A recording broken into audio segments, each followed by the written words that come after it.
ये पैसा जो है बहुत हज़ारों करोड़ का रुपया है ये, और यहाँ के विधायकों का है, टीएमसी के लोगों का है और प्रशासन के लोगों का है। और वो पैसा मिल के टीएमसी दीदी मोदी दोनों मिल के जो है ये पैसा का लेने यहाँ हो रहा है। उनका ईडी और सीबीआई चाहता मोदी जी का, तो जो पैसा लेके महिलाएं जो समझ में आ रहा है, इतना गंद मारती हैं, इतना गरीब महिलाएं हैं जो रात भर सोती हैं वहाँ भाई, रात भर वहाँ सोती हैं और सुबह में आके लाइन में लग जाती हैं। और उनके पास देने वाला जरूर कोई पैसा आदमी है, तो पार्थो चटर्जी है, कुणाल घोष है, या ज्योतिप्रिय मल्लिक या अभिषेक बनर्जी है, और भी तमाम सारे जो लोग हैं पार्टी करने वाले तृणमूल के, उनका पैसा है। और किसका पैसा हो सकता है बंगाल में? अमेरिका से तो आएगा नहीं, लंदन से आएगा नहीं, बिहार से आएगा नहीं, बिहार भी रिजर्व बैंक है, तो फिर ये पैसा कहाँ से है? ये पैसा यहाँ के लोगों का है, यहाँ के नेताओं का है। और वही पैसा जो है पुलिस प्रशासन और टीएमसी की सरकार, ये दोनों मिलकर जो है वहाँ कर रही है। मोदी सरकार ने 2000 रुपए के नोट बंद कर दिए हैं।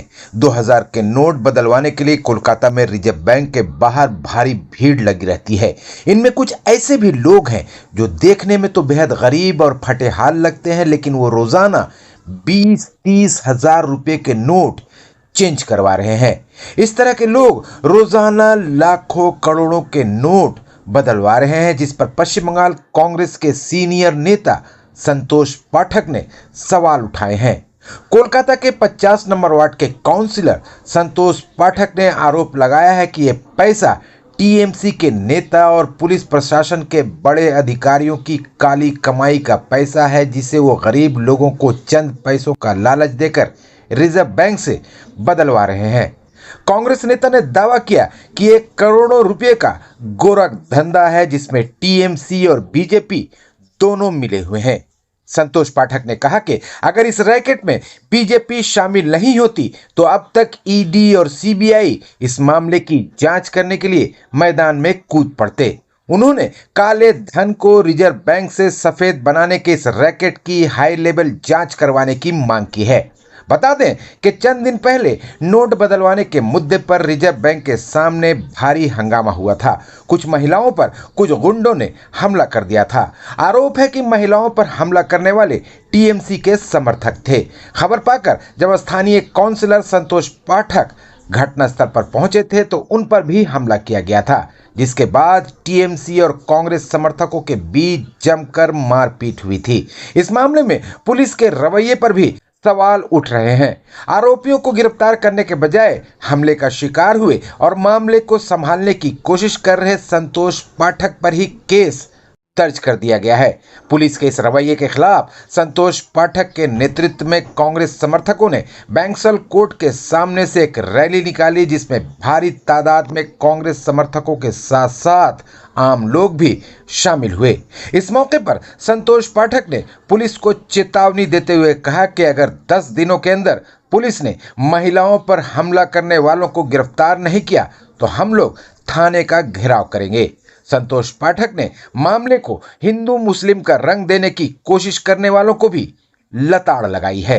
पिछले शायद 22 तारीख या 23 तारीख हठात हम अपने ऑफिस में थे, तमाम सारी महिलाएं शायद वो 200 की तादाद में थी, और वो आई और आकर के जो है बोली अम्मा के मेरे से लोग बोल रही हैं। हम पूरा रिसीव नहीं देखे, हम बोले कि कहाँ से सुबह बवाल चलाया। हम कहें कि भाई आप लोग ये कंप्लेंट जो है थाना में जाकर करिए। थाने में जाने से ये झमेला जो है एफआईआर होगा, वहाँ से बोलना पुलिस किसी को ना।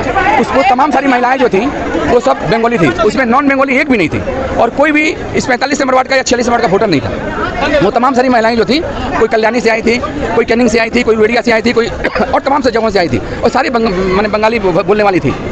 तो फिर हम उसमें 2 महिलाएं जो बहुत पीछे थी उनको खूट लगा हुआ था और उनका स्तन दिखलाई दे रहा था। वो यहीं पे हमारे बहुत कम उम्र की लड़की थी, यहाँ लगा तो लड़की है नहीं। हाँ, वो उसको जो है हम देखे खून निकल रहा है, तो सबसे पहले हम लोग तुम इसको ले जाओ हॉस्पिटल, ले जाओ हॉस्पिटल भेजे। हम हॉस्पिटल भेज के हम लोग अब देखे कि रहा अब नहीं रहा यार, चलो क्या हुआ, चलो हम वहाँ से करते करते हम चले आए रिजर्व बैंक। उस समय मेरे साथ 1-2 आदमी तो कोई था नहीं, हम तो बैठे हुए थे ऑफिस में, सुबह 7:30-8 बजे रहा था। वहाँ से जब आए यहाँ तो यहाँ आने पर देखे कि 10-15 लड़के हैं। हम बोले अरे तुम लोग क्यों मारा, क्यों ऐसा कर रहा है? उसमें 1-2 लड़का बड़े खूब मैंने जो अपने आप को बहुत ज़्यादा लग रहा कि खुदीराम बोस का परिवार का है, वो लगा बहुत ज़्यादा उतावला होने, तो उसको हम 1-2 पटाखा मारते ही अब तो वो समझा कि हम लोग 2 ही 4 आदमी हैं। लेकिन अब तो वो जानता नहीं था कि हाँ यहाँ की जो जनता है, वार्ड की जनता जो है वो वोटर भी है, कैडर भी है, वर्कर भी है, पोलिंग एजेंट भी है, सब वही है। तो वो सारे लोग जो है मिल के जो है तो होने लगा वहाँ। होने के बाद जो है उसमें सारे लड़के वहाँ से मैंने वो लग रहा कि वो श्री राम सिंह का दौड़ हो रहा है, तेज धावक जो थे, उस दौड़ की तरह लोग वहाँ से भागे। खैर भाग गए। फिर वहाँ से हम चले आए। आने के बाद हमारे यहाँ भी रहने वाले 1-2 लड़के जो है कुछ गलत काम किए। वो लोग क्या किए कि वहाँ से वो लोग इन लोगों से साथ बातचीत हुआ, वो लोग यहाँ से वो सुखिया स्टैंड में वो लोग वहाँ से 10-15 लड़का लोग भी चले आए। आने के बाद मारामारी हुआ, फिर उन्होंने हम तब तक चले गए। जाने के बाद फिर मारामारी जम के मारामारी हो गया। फिर पुलिस प्रशासन आया, सब हुआ। उसमें हमारा नाम जो है इनको नहीं देना चाहिए था, क्योंकि वहाँ सीसीटीवी कैमरा लगा हुआ रिजर्व बैंक के सामने, और क्या घटना घटा है ये तो सब पता है। तो पुलिस सीसीटीवी कैमरा देखना चाहिए, उसमें क्या क्या वो देखना चाहिए।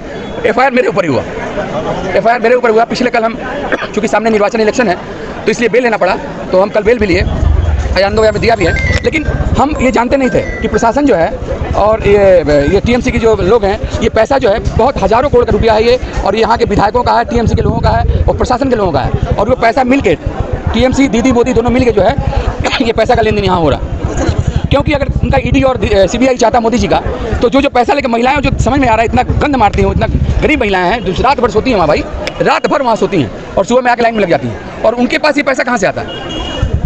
ये बहुत बड़ा विषय है। इसको जो है अगर बढ़िया से यहाँ की टीवी प्रचार नहीं कर रही है, ये पैसा कहाँ से आ रहा है इतना? और लाइन मिलने के एक महिला 20,000 रुपये देती, हो सकता है 1,000-5,000 उनका लाभ हो रहा हो, ठीक है, लेकिन ये पैसा देने वाला जरूर कोई पैसा आदमी है कि तो पार्थो चटर्जी है, कुणाल घोष है, या ज्योतिप्रिया मलिक, या अभिषेक बनर्जी है, और भी तमाम सारे जो लोग हैं पार्टी करने वाले तृणमूल के, उनका पैसा है। और किसका पैसा हो सकता है? ये पैसा किसका हो सकता है बंगाल में? अमेरिका से तो आएगा नहीं, लंदन से आएगा नहीं, बिहार से आएगा नहीं, बिहार भी रिजर्व बैंक है, तो फिर ये पैसा कहाँ से है?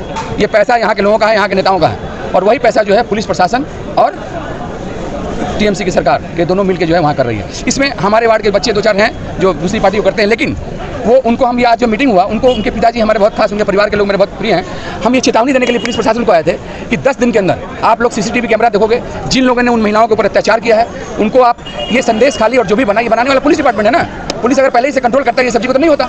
यहाँ 4 महीना से चल रहा है और 4 महीना से पुलिस किसी को अरेस्ट नहीं कर रही है, पुलिस इसका पता नहीं लगा रही है पैसा कहाँ से आ रहा है। इसका मतलब ये है कि कहीं ना कहीं जो है प्रशासन के लोग, सरकार के लोग मिले हुए हैं, और इसलिए एफआईआर हमको खाना पड़ रहा है। ये तो हठात चले आए, और 3 दिन से महिलाएं जो हैं, जो गरीब महिलाएं हैं, बड़ा आनंद से लाइन में जाती हैं, या और भी जो लोग हैं लाइन में जाते हैं। अब कोई झमेला नहीं है, इतना ही होना था। इस कहानी का खात्मा ये है कि अब आप लोगों के ऊपर है कि ये पैसा किसका है, कहाँ से आ रहा है? अमेरिका से आ रहा है, इस बात को आप लोग दिखलाइए कि पैसा कहाँ से आ रही है। ये पैसा जरूर तृणमूल की सरकार का है, किसी नेता का है, अभिषेक बनर्जी का है, या किसी का सरकार का ही है। अगर सरकार का नहीं रहता तो ममता बनर्जी यहाँ और दीदी और मोदी दोनों नहीं रहने देते। आप इस चीज़ को, आपको यकीन दिला दें इस बात को आप लोगों को। संतोष जी, जिस तरह से आप पर अटैक किया गया, फिर आपके ऊपर केस किया गया, फॉल्स केस, क्या ये तो छोटे आपके इलाके के जो नेता हैं इनके बस की बात है, इसके पीछे कोई नहीं? अरे आप देख नहीं रहे हो, हम तो पहले ही कहे कि ये पैसा जो है बड़े लोगों का है, और बड़े लोग में सरकार के लोगों का है, और सरकार जो है, सरकार जो है कहीं ना कहीं प्रशासन को दबाव में है। प्रशासन डरी हुई है कि आज ट्रांसफर हो जाएगा सुंदरबन, यहाँ का उसी सीधा साधा उसी है बेचारा सुमित बाबू, उसको पता चले कि हम सुंदरबन चले जाएंगे, रो के चले जाएगा, ममता बनर्जी किसी को नहीं हाथ जोड़ लेगा। हम लोग ऐसा तो नहीं है कि हमको ममता बनर्जी भेज दें, हमको बहुत भेजना चाहिए ममता बनर्जी, हमको बहुत भेजना चाहिए, हमको डर थोड़ी है, हम काउंसलर नहीं भी रहेंगे, कोई दिक्कत नहीं है, रहेंगे तो यहाँ है कि नहीं। तो सबसे बड़ी बात है कि पता लगाना कि पैसा सब सारा जो पैसा है ये टीएमसी सरकार का है, प्रशासन के लोगों का है। हो सकता है उसी का पैसा नहीं हो, डीसी का नहीं हो, कमिश्नर का नहीं हो, लेकिन जो ब्यूरोक्रेट है यहाँ पे, बड़े बड़े लोग जिनके पास पैसा है, उनका पैसा है, और उस पैसा को बदलने के लिए वहाँ पे अपने लोगों को रख के ये लोग काम करवा रहे हैं। दोषी है जिनके खिलाफ एक्शन की मांग कर रहे हैं, अगर नहीं होता एक्शन तो क्या करें? हमने कहा कि हम 10 दिन के अंदर थाना घेराव करेंगे। 10 दिन में अगर 10 दिन के अंदर अरेस्ट हो जाता तो हमारी ये जो हमारा ये है वो खत्म हो जाएगा, क्योंकि ये इतना होना जरूरी था कि जिन महिलाओं के ऊपर अटैक हुआ उस आदमी को आप लोग नहीं खोज रहे हो आज तक। सीसीटीवी कैमरा पुलिस का ही दिया हुआ है, जो मारामारी हम लोग के साथ हुआ, हमारे संग तो करने का कोई दरकार नहीं था। हम अगर प्रतिवाद नहीं करते तो नहीं होता, हम तो प्रतिवाद करने आए इसलिए हुआ, हम विरोध करने आए इसलिए हुआ, हमारे संग तो कोई बात नहीं था। अगर हम प्रतिवाद नहीं करते तो लड़ाई नहीं होता यहाँ। तो इसलिए पुलिस को हम चेतावनी दी है कि 10 दिन के अंदर आप लोग जो है आप सीसीटीवी कैमरा देखो, हमारे लोग अगर उसमें हैं, कहीं भी शामिल हैं, तो उनको अरेस्ट करो और 1-2 धारा और ज़्यादा दो।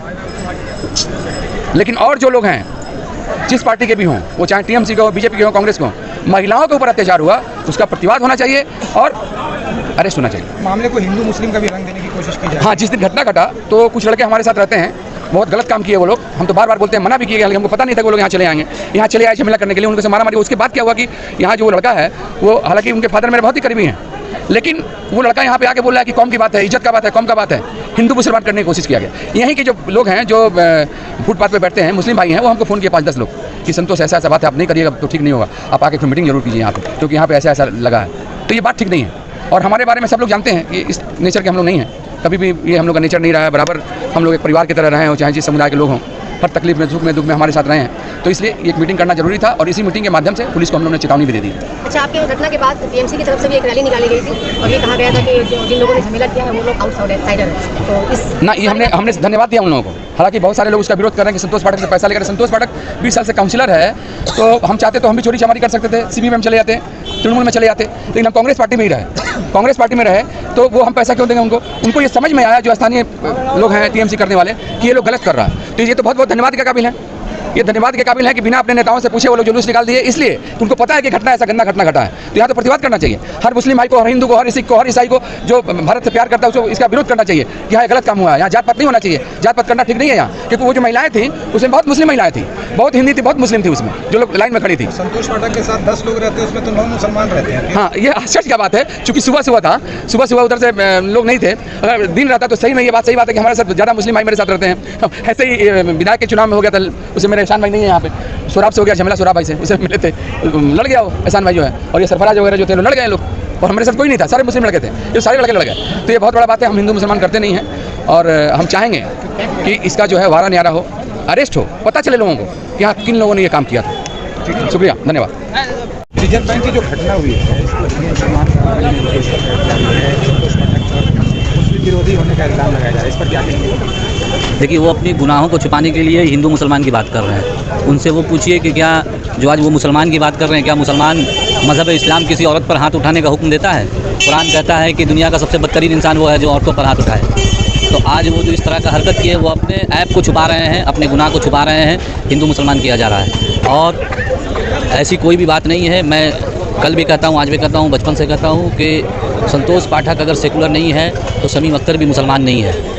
और संतोष पाठक के सेकुलरिज्म पर किसी तरह का कुछ भी आरोप लगाना मतलब चांद के ऊपर में दाग लगाने के बराबर है। और वो एक बाहर से आकर, हावड़ा से आकर यहाँ तोलाबाजी करता है औरतों पर। आपने देखा कि औरतों पर उसने हाथ उठाया, तो ये इसके बारे में नाम लेना भी समझ जाइए कि मतलब एकदम नीच से नीच हरकत है ये।